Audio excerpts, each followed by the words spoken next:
The rain on Veyrath did not fall so much as it pressed. It came down in dense, warm sheets that soaked through the seams of my suit within the first hour of insertion, pooling in the hollow behind my knees and collecting in the grooves of my boot soles. The mud here was not the dark brown of earth soil.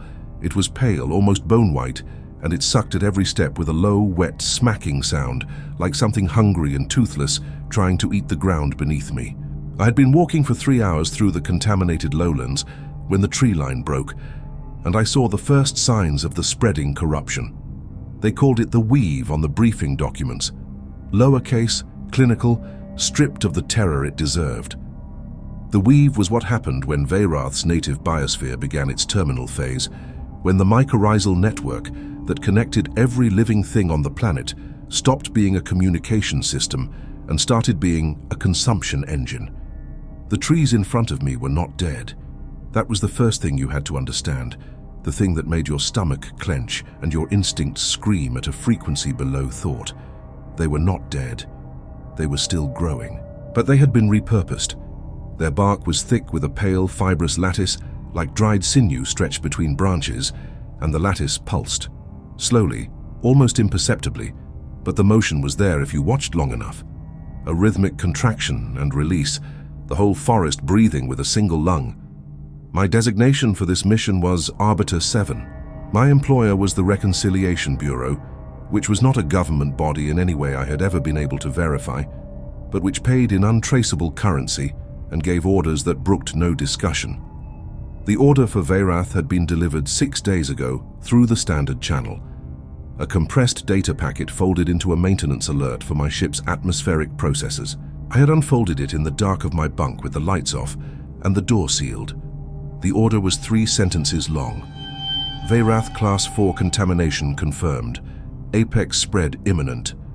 Deliver terminal sterilization package to the planetary core relay station at coordinate grid 907 Delta. Terminal sterilization. The Bureau had a gift for language that drained meaning from catastrophe. What it meant was this. I was carrying in a sealed case strapped to my lower back a resonance charge capable of collapsing the weave's entire underground network simultaneously. Not just killing the corruption, killing the soil, killing the spore substrate, killing every root system, every symbiotic organism, every microbial community that had taken millions of years to assemble itself into something that breathed and pulsed and apparently dreamed. The charge would leave Veyrath geologically stable, but biologically silent. A planet-sized cleanroom, a world scraped to bare mineral. I had delivered similar packages before, not always to planets, sometimes to stations, once to a moon that had housed a colony of 3,000 people who had made the mistake of developing a fever of unknown origin that the Bureau had classified as potentially transmissible to neighboring systems. I did not think about that moon often. I had developed a technique for not thinking about it, a kind of mental door I kept closed and latched and painted over, with the business of being alive and moving and doing the next thing in front of me. The door was harder to keep closed on Veyrath. I pressed through the outer tree line and the sound of the rain changed. Outside, it had been a broad, democratic noise, hitting every surface equally. Inside the canopy, it filtered through the weave lattice and became something more deliberate, a series of drips and trickles that landed in patterns, almost rhythmic, almost intentional. The lattice overhead diffused the weak amber light of Veyrath's sun, which was already low on the horizon even though it was mid-morning. The planet's axial tilt made its seasons extreme, and its light perpetually amber-gray, the color of old photographs. My helmet's display painted the environment in overlapping data. Contamination index, 73% and climbing. Atmospheric composition within nominal range for unassisted breathing, but I kept my filters active because the Bureau had been vague about whether the weave released secondary compounds that didn't show on standard toxicological panels. The compass function was degrading, which happened in heavily colonized zones where the weave's electromagnetic output interfered with magnetic navigation. I had 3 physical compasses in my pack and a stellar positioning unit that worked on clear nights. Tonight I would need the stellar unit. I stopped walking. 30 meters ahead, something had moved. Not the lattice. The lattice moved constantly, its slow breath visible everywhere once your eyes adjusted. This was different. This was a lateral movement, something crossing between two large trunk columns that were almost entirely consumed by the weave, their original bark invisible under layers of pale fiber. The movement was low to the ground and quick, and then it stopped. I brought my rifle up. The weapon was a Paladin Systems Mark 9, a suppressed pulse carbine that fired concentrated microwave bursts in tight, penetrating spirals. It was a good weapon for dense environments because it didn't produce significant muzzle flash, and its report was a sharp, wet crack rather than a boom that echoed. I had used it for 11 years, and I knew its weight the way I knew my own hands. I scanned the tree line. Nothing moved. I waited 4 minutes. The rain came down through the lattice. A drip landed on my shoulder and ran down the side of my neck, warm as blood. I moved forward. The coordinate grid told me I was approximately 9 kilometers from the relay station. The terrain between here and there was rated as moderate difficulty, which in Bureau language meant it had been surveyed from orbit, and the satellite images had not shown any impassable geographic features. What the satellite images did not show, because the weave disrupted optical clarity at close range, was the actual ground-level reality of the terrain. I had learned to treat Bureau difficulty ratings as suggestions offered by people who had never stood in the rain on a dying planet with a resonance charge strapped to their back. I kept moving. The forest deepened. The trunks grew closer together, and the lattice thickened overhead until the amber light was almost entirely filtered out, and I was walking in a gray-green dimness that my helmet's low-light amplification tried to compensate for by painting everything in a slightly unreal clarity. Objects at the edge of my vision looked sharper than they should have. Shadows were too defined. It was the kind of light that made distance hard to judge and made still objects look like they were about to move. I heard it before I saw it. A sound I had no immediate category for. Not animal, not mechanical, not the ambient noise of the weave. It was somewhere between those categories, a series of low tonal pulses that vibrated in my chest cavity more than my ears, not quite infrasound but close, felt rather than heard, like a large engine idling very far away. The pulses were irregular, distressed. I stopped again and checked my scanner. The scanner showed a heat signature 12 meters to my left, partially occluded by a mass of weave-colonized root structures that had grown together into a low wall, knee-high, with gaps between the root sections wide enough to see through but not wide enough to pass through easily. I moved toward it slowly, weapon up, watching the scanner reading fluctuate as the weave's electromagnetic field played with the sensor. I reached the root wall and crouched and looked through the gap. The thing on the other side of the roots was not what the Bureau's threat assessment files had described. The files had described the native sentient species of Veyrath as Class 3 non-compliant, which was Bureau language for intelligent enough to understand orders, but not intelligent enough to have legal standing under reconciliation treaty frameworks. It was a designation that existed to make certain decisions easier to process administratively. The files had included photographs taken from orbit and through long-range telephoto lenses, showing tall bipedal figures moving in groups through open terrain. The photographs had been deliberately grainy, I realized now, deliberately distant. The figure on the other side of the root wall was not a grainy photograph. She was tall, considerably taller than I was, with a build that suggested both great physical strength and something else, something I couldn't name immediately, but that registered in my body before my mind caught up, a kind of presence. The Veyrathi were bilaterally symmetrical, which the files had mentioned, with 2 arms and 2 legs and a head positioned at the top of the body, but everything beyond that basic outline was different from human anatomy in ways that accumulated. Her skin, if skin was the right word, was a deep amber grey, the exact colour of Veyrath's light, and it was not smooth. It had a fine texture, almost like the grain of old wood, that I could see clearly in the amplified low-light display. Her face was broad and flat, with eyes that were disproportionately large, occupying what looked like a third of the facial surface area, and they were currently closed. The eyes were flanked by 2 structures I had initially read as ears, but which I now recognized as something more complex, multi-lobed sensory organs that lay flat against her skull when relaxed, and which were currently slightly elevated, oriented in my direction. She was wounded.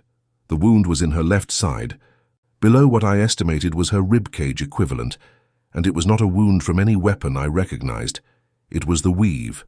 A section of the pale fiber lattice had attached itself to her flank, and where it contacted her skin, the tissue was raised and darkening, the amber-grey going ashen. She had wrapped both hands around the section of lattice in an attempt to pull it free, and the hands were trembling with the effort of a job that was clearly failing. She was making the sound. The infrasonic pulse was coming from her, from somewhere in her chest or throat, a distress signal that her body was producing involuntarily, the way a human body produces sweat or tears. She did not know she was making it. She was too focused on the lattice. On the ground beside her, nestled in the junction of two large roots and wrapped in a length of dark fabric that I now understood was not fabric but a bio-secreted material, something grown rather than woven, was a small shape, very small, proportionally relative to the adult female beside it, about the size of a human infant. It was sleeping. Its chest rose and fell with perfect regularity. The large Veyrathi eyes were closed, and the sensory organs were fully flat, relaxed, and in sleep. Its face had the total unguarded softness that very young things have in every species I had ever encountered. I did not move for a long time. The woman, the adult female Veyrathi, eventually stopped trying to pull the lattice free. She lowered her hands and pressed them flat against the ground and breathed with visible effort, her whole torso expanding and contracting in a long, slow rhythm. The infrasonic pulse faded. She was conserving herself. Being tactical about her remaining resources, with the practiced restraint of someone who had faced exhaustion many times before and knew how to manage it. Then the sensory organs, the structures on the sides of her head, rotated slowly toward me. Her eyes opened. They were silver. Not reflective silver, not the silver of metal or mirror, but the silver of still water on an overcast day, a color that had depth and gradation, and that caught my helmet's low-light output and did something complex with it. She looked at me through the gap in the root wall, and I looked at her through the gap in the root wall, and neither of us moved. The Bureau's files had included a section on Veyrathi communication. It was 2 paragraphs long. It noted that the species was verbal and also capable of some low-frequency vocalization below human hearing range, and that their language had not been formally decoded because the linguistic analysis team assigned to Veyrath had been recalled when the contamination rating crossed Class 3. 2 paragraphs. For a species that had been on this planet longer than humans had had written language. She did not make any sound. She looked at me, and her hands, resting flat on the ground, slowly turned palm upward. Both of them. A gesture so direct and so legible that language became unnecessary. Here I am. I have nothing in my hands. Do what you are going to do. But there was something else in the gesture, something in the angle of her body, the way she had positioned herself between me and the sleeping infant. Not threatening, not aggressive, just placed. A fact about the world that she had decided to make physical and permanent. Whatever came through that gap in the roots, it reached the infant only after it went through her. I kept my rifle up for another 15 seconds. Then I lowered it. I did not put it away. I held it at my side, pointed at the ground, and I looked at her and she looked at me, and the rain came down through the lattice above and dripped and trickled in its almost rhythmic patterns. A drop fell from the lattice directly above the infant and landed in the fold of the dark biological fabric, an inch from its face, and it stirred, made a very small sound, a single short exhalation with a note in it that no language in my catalogue had a word for, and then it settled back into sleep. The weave on her side pulsed once, a visible contraction that made her jaw tighten. She did not make a sound. She held very still and waited for it to pass. When it did, she looked back at me with those silver eyes, and the sensory organs on her head moved. A small rotation, the kind of movement that in a human face might correspond to a change in expression, something shifting from assessment to something else. I did not have a word for what the something else was, not trust. Too early for trust. Something more provisional. An acknowledgement that I had made a choice, and that the choice had been noted. I looked at the weave section attached to her side. I had a medical kit in my pack. Standard Bureau field kit, designed for human physiology and useless for most things that went wrong in the field, but it included a weave dissolution compound, a topical agent in a sealed syringe that had been developed to treat accidental contamination in field operatives. The Bureau had issued it not out of concern for field operatives, but because contaminated operatives had to be quarantined, and quarantine was expensive. The compound worked by disrupting the weave's fibrous bonding proteins at the molecular level, causing it to release its grip on host tissue without triggering the weave's defensive response, which was to contract and deepen its hold. Using it required a fairly precise application, within the boundary zone between weave tissue and host tissue, in the first 12 hours after contact. I did not know how long the weave had been on her. I also did not know if the compound would interact normally with Veyrathi biology. It was designed for human tissue. Her tissue was not human. The compound might work perfectly. It might cause a reaction that killed her faster than the weave would. I had no data. I moved around the root wall. She watched me come around the end of the roots and move toward her without changing her position. The hands stayed palm up on the ground. The body stayed positioned between me and the infant. Only the sensory organs tracked me, rotating with small precise adjustments as I moved, like antennae calibrating signal. I crouched 3 feet from her. I set my rifle on the ground within my reach, but not between us. A specific choice, placing it where I could get to it, but where the placing of it was visible to her as a statement. She looked at the rifle on the ground, and then back at me, and the sensory organs made the same small rotational movement as before. I reached into my pack slowly, making no sudden motions, keeping my hands in her line of sight. I removed the medical kit and opened it on my knee and found the dissolution compound syringe. I held it up where she could see it, then pointed at the syringe, then pointed at the section of weave on her side. Then I opened my hand flat, the way she had done, palm up, and waited. She looked at the syringe for a long time. Then she moved her right hand, lifting it from the ground, and placed it flat against the weave on her side, and then moved the hand away. Come then. Do it. I moved closer. The smell of her was complex and overwhelming in the narrow space between us, something that had no human reference point, not animal, not vegetable, but alive, deeply alive, with undertones of something mineral, something like the smell of rain on hot stone, but layered and shifting. The weave section was larger than I had estimated from across the root wall, about the diameter of my spread hand, pale and fibrous, with that slow pulse visible within it.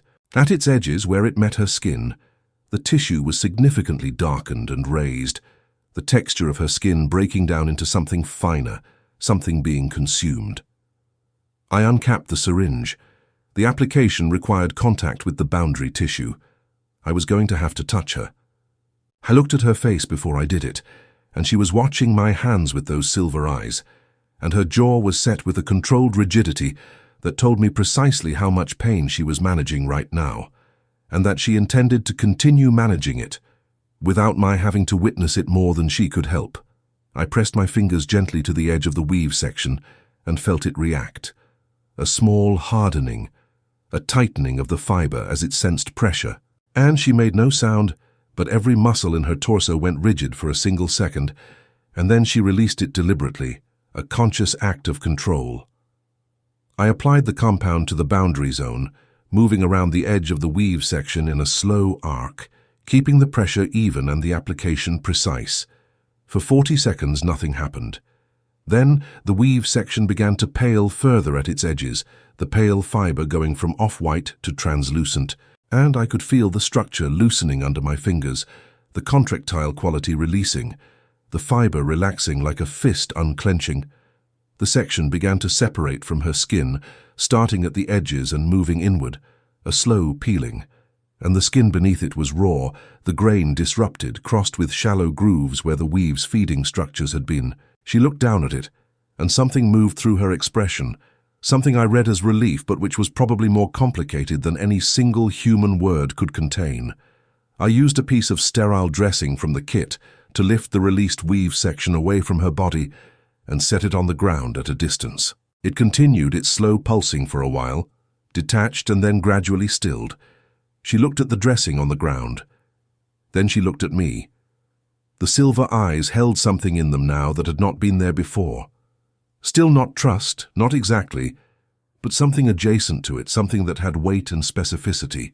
She had been alone in this forest with a wound and an infant, and a dying planet and a resonance charge in the hands of a human soldier who had orders she could not have known about, but whose nature, I was willing to believe, she understood in some general way. The way animals understand winter, not the mechanism but the fact. She raised one hand and pressed the palm briefly to the center of her chest.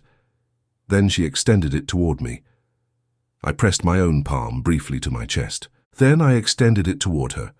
Her hand was larger than mine by a significant margin, and the fingers were structured slightly differently, with an additional joint.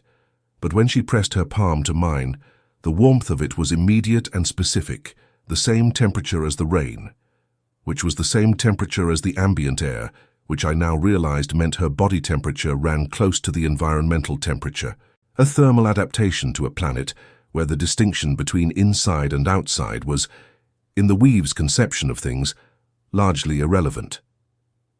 We held the contact for 3 seconds. Then the bureau frequency in my earpiece opened, with its distinctive triple tone, the signal that a priority message was incoming, and I pulled my hand back and turned slightly away out of reflex, a human social reflex for taking communication, and pressed the earpiece. The voice was Coordinator Vane. I had worked with Vane for 4 years without ever meeting in person. His voice was precise and effectless, the voice of a man who had been trained to deliver information with as little emotional interference as possible, and who had taken to the training so thoroughly that you could no longer see where the training ended and the person began. Arbiter 7, status check. You are 40 minutes behind insertion timeline. Confirm progress. I looked at the Veyrathi woman. She was watching me with complete stillness, the sensory organs oriented in the direction of my earpiece, with a precision that suggested she could detect the signal, or at least its electromagnetic component, directly. I'm moving through heavy contamination in grid 9 Delta 4, I said. Terrain is slower than satellite assessment indicated. I'm on schedule for delivery. Copy that. Additional intelligence update. Thermal imaging is showing a concentration of high-mass heat signatures approximately 12 kilometers north of your position, moving south. Our analysis suggests a significant portion of the remaining native population is evacuating toward the equatorial lowlands, likely in response to weave acceleration. This does not affect your mission parameters. Avoid contact if possible. If contact occurs, standard field discretion applies. Standard field discretion, another piece of bureau language that existed to make certain things easier to do by removing the need to say them directly. Copy, I said. The frequency closed. I turned back to the woman. She had not moved. The infant beside her had shifted slightly in its biological wrapping, one small hand visible now at the edge of the material, fingers spread in the boneless, searching way of things that have not yet fully understood that they have hands. I sat on the ground. I sat down in the white mud of Veyrath and I put my rifle across my knees and I thought about 11 years of working for the Reconciliation Bureau. I thought about the moon with 3,000 people on it. I thought about the 2 paragraphs in the species file. I thought about the fact that I had been carrying the dissolution compound in my kit, not because the Bureau cared whether I survived, but because contaminated operatives were expensive to quarantine. And I thought about Coordinator Vane's voice and the phrase standard field discretion, and what it meant and what it had always meant, and how I had always known what it meant, and had kept that knowledge behind the door in my mind that I painted over with the business of moving and doing, and not thinking. The door was not closed anymore. I opened my pack and I took out the resonance charge case. The case was sealed with a biometric lock keyed to my handprint, which meant it could only be armed by me. The charge inside was approximately the size of a hardback book and weighed 3 kilograms. The Bureau had described it as a precision geological instrument, which was technically accurate in the same way that a demolition charge was technically a precision architectural tool. The relay station 9 kilometers north was the delivery point, not because the station itself was important, but because its deep geological anchoring connected it directly to the planet's core substrate, where the weave's root network was densest. Detonating the charge there would send a resonance wave through the entire planetary crust simultaneously, disrupting the weave at the molecular level across every connected network on the surface. Every connected network. The Veyrathi were connected to the network, not in the contaminated way, not the way the weave was consuming my patient's side, but in the original symbiotic way, the way the species had evolved over millions of years in partnership with the planetary biosphere.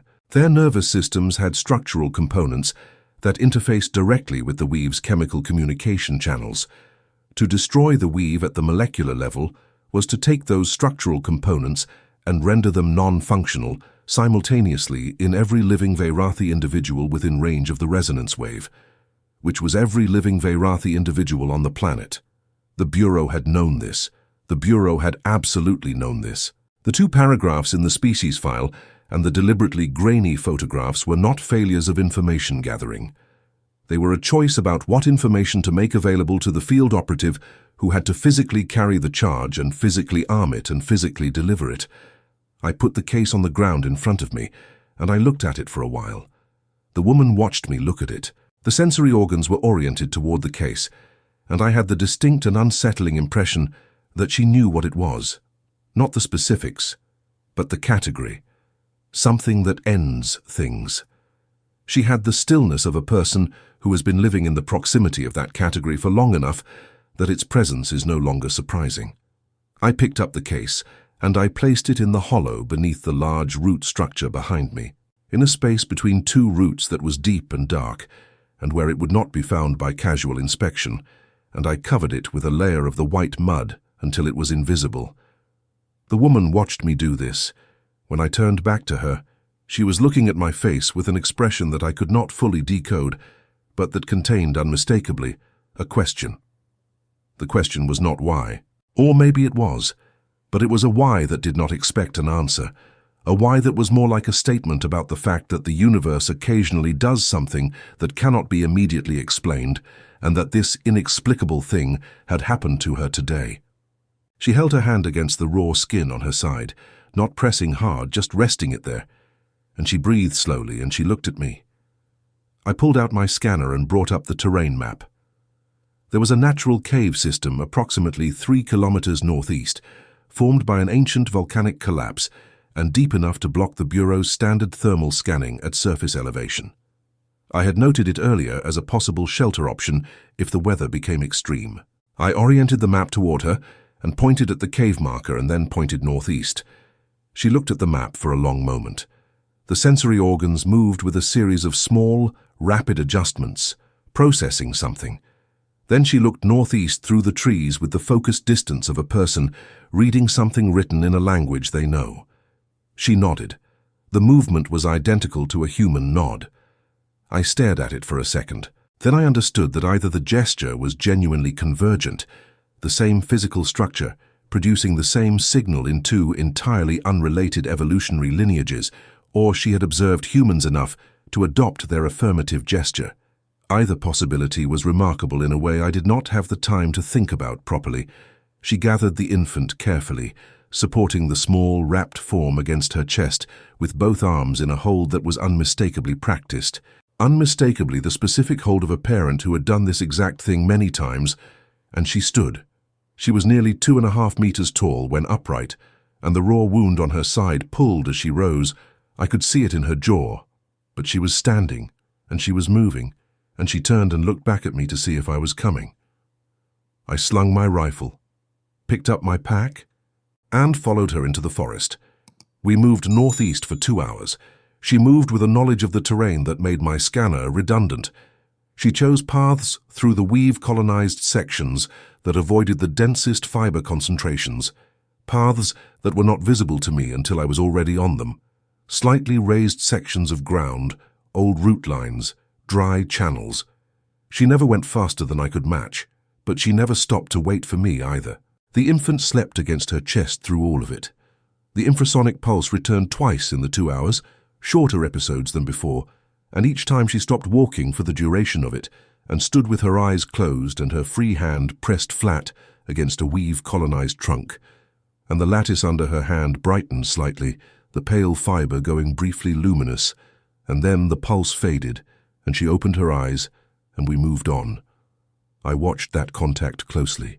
She was communicating with it, not in the contaminated way, not feeding it or being fed upon, the original way, the symbiotic way that the weave had been before the infection, before whatever cascade had tipped the balance from mutualism to consumption. She was using it to monitor something, the movement of other weave signatures possibly, or the structural integrity of the cave system ahead, or something I had no sensory framework to conceptualize. The cave entrance was partially hidden by a fall of weave fiber that had grown down from an overhang, hanging in loose strands like the threads of a vast dismantled web. She pushed through it without hesitation, and I followed, and the temperature inside dropped immediately, a dry cool that felt like a physical relief after the warm, wet pressure of the rain. The cave was large enough to stand in for the first 20 meters, and then it narrowed to a crawlway that opened into a broader chamber beyond. My scanner showed the cave went back another 60 meters into the rock, and that the thermal blocking was excellent. She settled into the back of the first chamber, arranging herself against the curved stone wall, with the infant positioned in the biological wrap against her body and her back to the stone. A defensive position, back protected, entrance visible, nothing approaching unseen. I sat cross-legged near the entrance, scanner face up on the ground beside me, watching the tree line. We sat in silence for a long time. The rain came down outside. The lattice fiber over the cave entrance swayed in a wind I could not feel. The infant made small sounds in its sleep, adjustments and murmurs, the noise of a body actively dreaming. I thought about what dreaming meant, about what the interior life of a Veyrathi infant was, about what they dreamed about in the weave-connected dark of their own minds, and I felt something I had not felt in a long time. Something I could not immediately name. A specific kind of weight, a full weight, not crushing, just present, the weight of being aware of the realness of other things. I had not felt that in years. The Bureau comms opened again at the 4-hour mark. Vane's voice. Arbiter 7, you have missed your delivery window. Confirm status. I said nothing for 3 seconds. Arbiter 7, respond. I have a problem, I said. Charge delivery is delayed. Terrain complexity was significantly underestimated. A pause.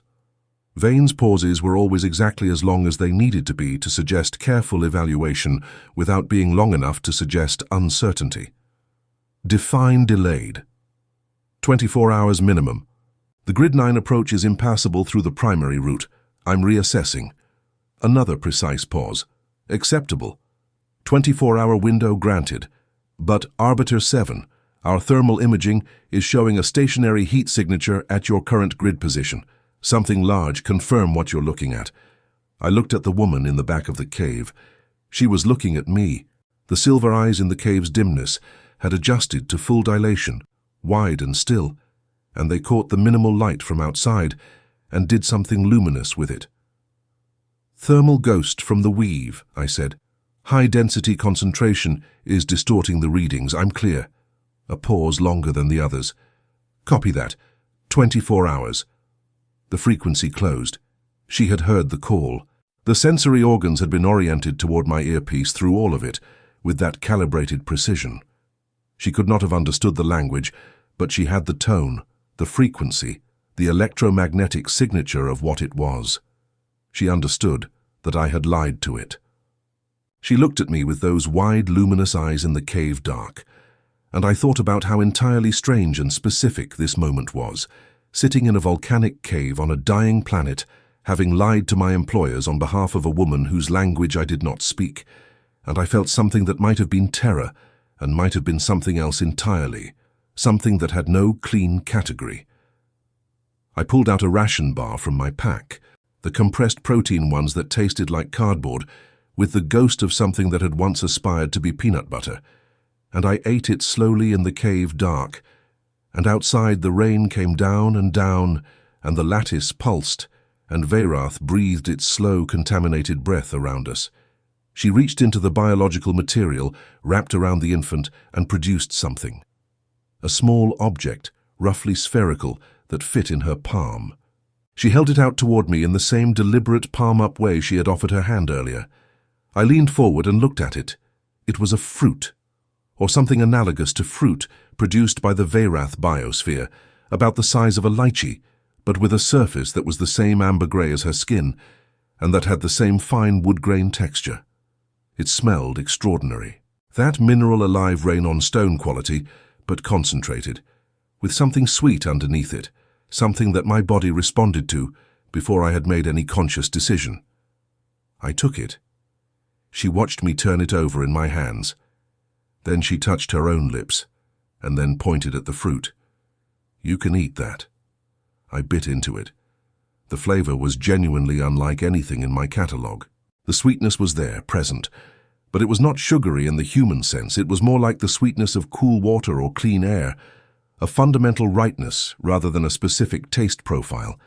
And beneath it was a depth of flavor that I could not break into components, that just existed as a complex whole the way a chord exists differently from any of its individual notes. I finished it in 3 bites, and sat with the taste of it in my mouth and felt something loosen in my chest that I had not known was tight. She watched me finish it, and the expression on her face, in those broadly spaced silver eyes, was the expression of a person who has done something generous with a depleted resource and is glad about the depleted resource because the generosity was worth it. The infant woke at the 20-minute mark. It made a series of sounds that were clearly communication, short, urgent, rhythmically structured, and she responded immediately in a low register that was primarily in the infrasonic range. The sound felt in the chest more than heard, a sound that radiated from her whole body as much as her throat. The infant settled into this sound the way a boat settles onto calm water, and after a minute its eyes closed again. But before they closed, it looked at me. The Veyrathi infant looked at me with eyes that were not yet fully silver, still carrying a translucent quality, like silver that had not quite finished forming, and the sensory organs on the sides of its small head were at full extension, fully deployed. And it looked at me with the total and unfiltered openness of a very young thing, encountering the unknown for the first time, with no prior context for what to fear and what not to fear, and the look lasted about 4 seconds, and in those 4 seconds, something happened to me that I am not going to attempt to explain fully, because I do not have the language for it, and I am not sure the language exists. It is enough to say that the door in my mind, the painted-over door, the locked door, came off its hinges completely. Not violently, just definitively, the way old doors sometimes just fall when the frame has been compromised long enough. I sat in the cave, with a Veyrathi woman and her infant and a rifle across my knees and a resonance charge buried in the mud outside, and I thought about what I was and what I had done and what I had been prepared to do. And I did not come to any clean conclusions, but I did come to one clear fact. I was not going to deliver that charge. Not today. Not tomorrow. Not in 24 hours or 24 days or ever. Whatever came next, whatever the Bureau did, whatever the cost, that was the one clean fact I had, and I held onto it with both hands. I checked my scanner again. The thermal returns to the south were still there. The mass of signatures Vane had mentioned, the evacuating population, had not moved significantly. But there was something else now in the scanner data, something at the northern edge of my range, something that was moving south at a pace that was not consistent with foot travel. I zoomed the scanner display. 4 heat signatures, high intensity, compact profile, powered armor, Bureau enforcement units, the kind they deployed when they suspected an operative had become a liability. Moving through the forest at approximately 3 kilometers per hour, which was fast for this terrain, and which meant they had guidance, probably the same thermal imaging that Vane had mentioned, which meant that despite the good thermal blocking of the cave, the approach route had been observed. They were 6 hours out, maybe 5 if the terrain cooperated. I looked at the woman. She was watching the scanner display with those wide-open eyes and the sensory organs at full elevation, and even if she could not read the Bureau's data overlay, She could read the heat signatures on the display as clearly as any trained soldier. 4 sources of concentrated heat, moving toward one position. She understood what that meant. She looked at me. I pulled up the terrain map and started looking for options. The cave system went back 60 meters and then connected, according to geological survey data that was 15 years old, to a secondary collapse system that might open onto the eastern ridge. The ridge overlooked a river valley that eventually connected to the equatorial lowlands, where the evacuating population was heading. If the geological survey data was accurate, if the secondary collapse had not itself collapsed in 15 years, if we could move through it with an infant and a fresh wound, it was a possible route. A very conditional possible route. I showed the woman the map and traced the path with my finger. Cave system, northeast ridge, river valley south. She looked at the path and looked at the 4 incoming heat signatures and looked back at the path. Then she did something I did not expect. She shook her head. Not at the plan, at the premise of the plan. She shifted the infant to her left arm, and with her right hand she pointed at the 4 heat signatures on the scanner. Then she pointed to me. Then she made a slow, deliberate gesture with her hand, palm flat, moving it horizontally between herself and the 4 signatures. I stay. You go. I stared at her. She held my look steadily. I stay. You go. She had calculated correctly that the Bureau unit was looking for an operative who had gone off mission, not a native population. That if I met the unit without her, I could potentially manage the encounter differently than if I was found sheltering the entity I was supposed to be ignoring. That this was a better tactical choice than running through a cave system with uncertain structural integrity in the rain, with a fresh wound and an infant. She was right. She was also wrong about what I was going to do. I shook my head back at her.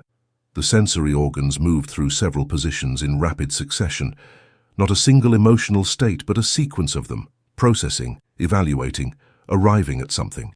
She looked at me for a long time, and then something settled in her expression, something that was not resignation, but was in the territory of it, acceptance of a fact that was irrational, but that she had decided to stop arguing with.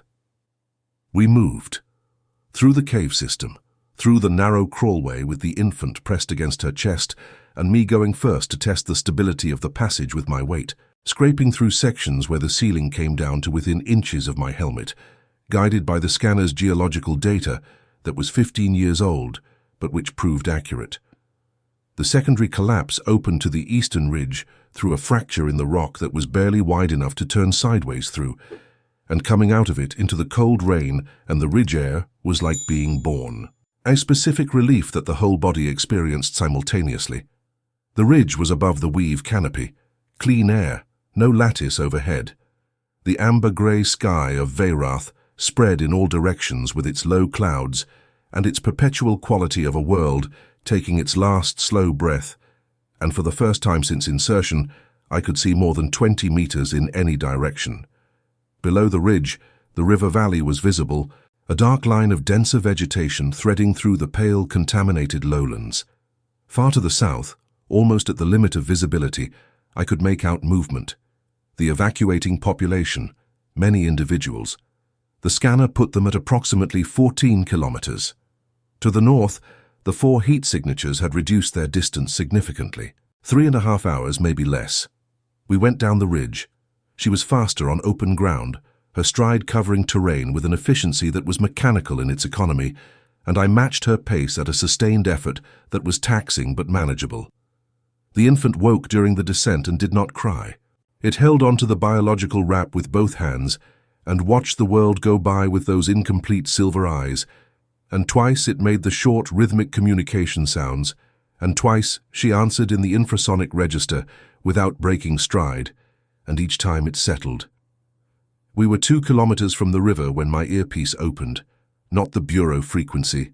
The frequency was wrong, lower, more local, a field comm transmission, not routed through Bureau satellite relay. Direct broadcast, short range, no more than 6 kilometers. Arbiter 7, not Vane, a different voice, flat and operational. This is Enforcement Unit Kestrel 4. We have your position. We have the thermal signatures of the companion and the juvenile. Stand down. Secure the non-compliant contacts and await extraction. I did not respond. Arbiter 7. Non-response is logged as confirmation of mission compromise. We are authorized to treat all contacts as hostile. This is your only notification. I clicked off the earpiece. I looked at her. She was watching me with the expression of someone who has known for some time how this was going to go, and who has been managing that knowledge alone for long enough that the confirmation of it, when it comes, produces not surprise but a kind of grim clarification. I unslung my rifle. She transferred the infant to the biological wrap across her back, securing it there with practiced speed, and her hands, empty now, settled at her sides. She looked at me and then at the tree line to the north, and then back at me. And she said something. The first time she had used audible sound in my direction. A sequence of syllables in the Veyrathi register, low and resonant, and I did not understand any of it, but the tone was unmistakable. The tone of someone saying something they need to say before circumstances make it impossible to say it. I said, "I know." She looked at my face. Then she nodded, that decisive convergent nod, and turned toward the valley. We ran. The ground between the ridge base and the river was exposed terrain, pale mud and low contaminated scrub, wide open from above and from the north. The scanner showed Kestrel 4 at 2.5 kilometers, and closing faster than foot speed. They had drop harnesses, augmented descent capability. They would reach the ridge and come down it at a pace we could not match. I kept running.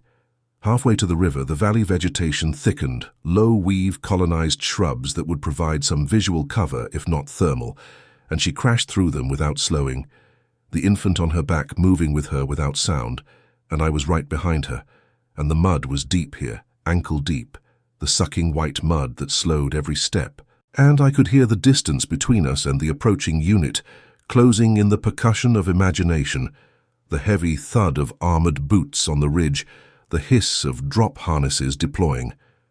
Then she stopped. She stopped so abruptly that I nearly walked into her back. She was standing in the middle of the weave-colonized valley floor, and her hands were at her sides, and her head was bowed slightly, and the sensory organs on either side of her head were extended to their absolute, maximum extent, further than I had seen them go, further than I would have thought possible, flared out like the arms of a person feeling their way through darkness with their whole body. The weave around her feet began to glow, not the pale, slow-pulse glow of standard weave contamination. This was different. This was a rapid, brightening luminescence that moved outward from her feet in concentric rings, through the pale fiber lattice, lighting the ground in every direction like something switched on, and as it spread, the pattern of it revealed the full extent of the network in the valley floor, a vast and intricate web that was not random but structured, geometrically precise, the kind of structure that only comes from millions of years of organized growth. She raised her head. Her eyes were open, and they were no longer silver. They were white. A complete, undifferentiated white. The silver gone, replaced by something else, something that did not have a color name because it was not a color, so much as the presence of all light and the absence of nothing. The infrasonic pulse began again, but it was not distress this time. It was not the involuntary signal of a suffering body. It was deliberate and directed and enormous, a frequency that bypassed my ears entirely and addressed itself to the bones of my chest and the fluid in my inner ear and the deepest sensory architecture of my autonomic nervous system, and what it communicated, below language, was something very old and very awake and very aware. Behind me, I heard the enforcement unit reach the valley floor. I heard Kestrel 4's field commander issue the targeting order. I heard 3 pulse carbines prime simultaneously. Then I heard nothing for 2 seconds that felt much longer. The weave detonated. That is the only word for it. Not the charge I had buried in the mud. The network itself, the planetary-scale biotic infrastructure of Veyrath, alive and connected and responding to the signal she was generating, released a directed pulse of bioelectromagnetic energy through every square meter of fiber in the valley, simultaneously.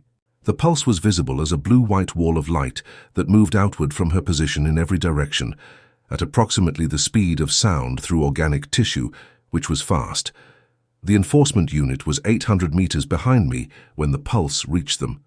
Powered armor, it turned out, was an excellent conductor. I did not watch. I dropped flat into the white mud when the pulse began, driven by an instinct that my body made before my mind caught up, and the pulse passed over me with a sensation like every nerve in my body firing simultaneously and then settling, a single overwhelming note that resolved to silence. I pressed my face into the mud and heard above the silence 3 consecutive sounds that were the electromagnetic discharge of 3 powered armor systems exceeding their operational tolerances. Then nothing. I stayed flat for 40 seconds. Then I raised my head. She was standing where she had been standing. The lattice all around her was dim now, the luminescence fading, the geometry of the network subsiding back into its ambient pale. Her eyes had returned to silver.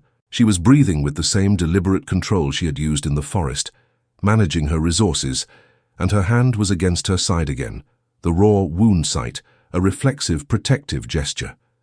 The infant on her back made a sound. She reached over her shoulder with both hands and brought it around to her chest, and it looked at her with its incomplete silver eyes, and she looked at it. And whatever passed between them in that moment was not available to me, and I did not try to access it. Some communications are not for witnesses. I got up from the mud. I walked back to where Kestrel 4 had been. The 4 powered armor units were down. Not destroyed in the way that weapons destroy things, more like stopped. The systems had been shorted out completely, the kind of failure that happened when an electromagnetic event exceeded the protection specifications by several orders of magnitude. The operatives inside the armor were alive.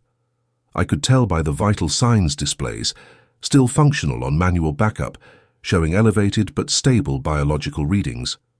They would be incapacitated for some time. The armor would need complete system replacement before it would function again. There was no relay station message to send, no charge to detonate. The Bureau's satellite link would have recorded the pulse event through the atmospheric sensors. Vane would know something had happened. What exactly he would understand of it was less clear. I went back to her. She was watching me cross the distance between us, the infant against her chest, her back straight despite the wound, despite the expenditure of whatever she had just done, and her expression when I reached her was something I had not seen from her before. Not the provisional uncertainty of the first hours, not the controlled management of pain, not the calculation of survival. Something more open than any of that.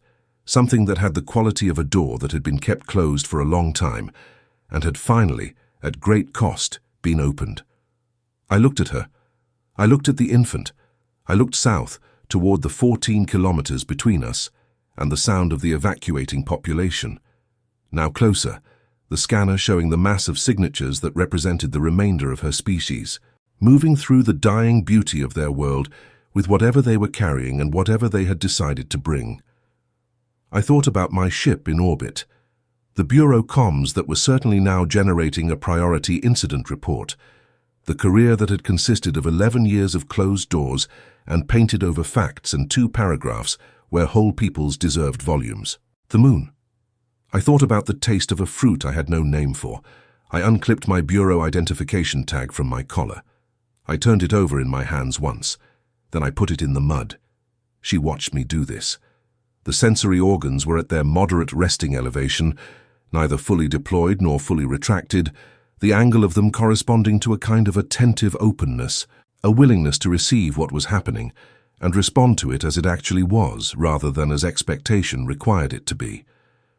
She shifted the infant to one arm, and with the other hand, she reached out and pressed her palm to my chest, briefly, the same gesture she had made in the forest. Then she withdrew it and turned south. She began walking. I walked beside her. The rain came down on Veyrath. The lattice pulsed. The planet breathed. Somewhere beneath the mud and the contamination and the slow consumption, the deep network of the biosphere communicated in frequencies I could not hear, but that she could, that she always could, that had always been there beneath the surface of things as a fact of the world, rather than a secret, waiting for the kind of attention that was willing to be changed by what it found. We walked south through the amber-grey morning. The infant slept against her chest. Ahead, the sound of the river reached us. The rush and tumble of water moving through stone, and beyond it the valley opened into something I could see the shape of, without yet being able to read its content. A wide space full of movement and sound, and the particular noise of many living things gathered together in one place. A sound that had warmth in it, despite everything, despite the dying lattice and the pale mud, and the weight of what was lost, and what was still being lost. The warmth of persistence, the warmth of things that continue. I kept walking. I did not know what came next. I did not know what it meant to be where I was, doing what I was doing, carrying nothing of what I had arrived with except the rifle I had not fired at the one person it had been my life's preparation to fire at. I did not know the shape of the life ahead of me, its language or its structure or its cost. I did not know what the Bureau would send next or when or what form it would take.